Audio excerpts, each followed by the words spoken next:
Aircrafts and crews from around the world have spent the past month at Four Wing Cold Lake taking part in Maple Flag. Through air-to-air and air-to-ground operations, air-to-air refueling, intelligence, and surveillance exercises, Maple Flag gives Air Force personnel realistic training for combat situations.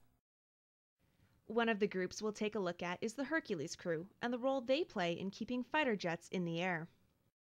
The missions that we're doing here at Maple Flag are a little bit longer, so to make that happen, we need to be able to get our gas airborne. So they essentially make that happen for us, and without that, we certainly wouldn't be able to accomplish the kinds of missions that we do here at Maple Flag and on other NORAD exercises.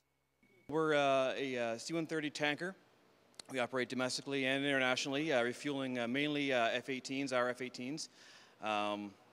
We've deployed overseas to Italy. Most of our flying is done here at home or in the States. It takes a lot of skill and planning to refuel jets while they're in the air. Even the smallest mistake could be devastating. It is a very tight formation that we fly in, and if something could go wrong, it could go very drastically wrong. So having everyone on board at the same time, on the same page, knowing what's going on is very important. The closure rate is many miles a minute. When they're connecting, it's a controlled mid-air collision, and they're hitting the hoses pretty hard. The Hercules crew is made up of 2 pilots, a navigator, a flight engineer, and 2 loadmasters. As a tank commander, I'm coordinating with all the fighters to coordinate airspace and deconflict, all that sort of stuff. My first officer is taking care of paperwork and flight performance for the aircraft. The navigator is with me, building the airspace for the operation. The flight engineer is constantly, during the flight, moving fuel around because it's we're burning it, they're burning it. And the loadmasters are in the back acted as observers because we have no eyes on the receiver aircraft when they're connected to us. And although it's a day job many wouldn't be comfortable with, these guys wouldn't trade it for anything else. It is a lot of fun. You get to see a lot of things, do a lot of things that normal people won't be able to do. Another crew the fighter jets rely on are a lot further away. They're on the ground. There's a lot of stress on the aircraft, flying at high speeds, high G, all that kind of stuff. So there's a lot of work that needs to go into the aircraft to keep them safe, to keep them able to fly every day, day in and day out. So obviously the work that they do is hugely important. With jets constantly going out for exercises, Maple Flag is one of the busiest times for maintenance crews. A very limited time between one mission in the morning and then one mission in the afternoon. We have to make sure we turn the aircraft to get them ready and ensure that all the aircraft take off. There isn't a lot of room for allowing an aircraft not to go because it's not ready. Missions are specific. We need to have a certain number of assets in the air.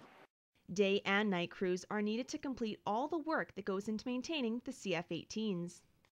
You could come in at 4 o'clock in the morning, pull all the aircraft outside, check them, make sure everything's good to go for the flight, have the flight. You're done by 2. Next crew comes in at 2 o'clock, and they work till you have your 8 or 10 jets for the next day. In the end, there is a soul on board, at least one, if not 2. And if anything goes wrong, their lives are actually in our hands as much as they are in their own. So if anything goes wrong with the aircraft, it's not only losing the asset of the aircraft, it's potentially losing the pilot's life. But not everything about Maple Flag is so serious. Pilots and crews took a break to meet with civilians at the Maple Flag open house. It's always great to have an event like this and get to meet some kids and the public in general and get to share a little bit of what we do every day with them. I remember going to air shows as a kid myself, and that's what got me so excited to be a pilot in the Air Force. The day is pretty cool, but the jet was really cool because it looked like a giant video game. The bombs on the planes, it's very amazing, and the little machine gun over there, that's cool. It's amazing that how big the airplanes are, and I've learned about them in science class, but I never imagined them this big. There's so many possibilities. They're young and they're excited about everything, right? So it's great that we can have them here and have them excited with the big airplanes and all the exciting stuff that goes along with it. And it wasn't just the kids that were having a blast. I love coming here because I grew up far from any military bases, so it's kind of neat to come here and just see all the airplanes, and especially from different countries. The beauty about the open house, it kind of shares exactly with the civilian community what we do here in the base, especially during Maple Flag with all the different countries participating.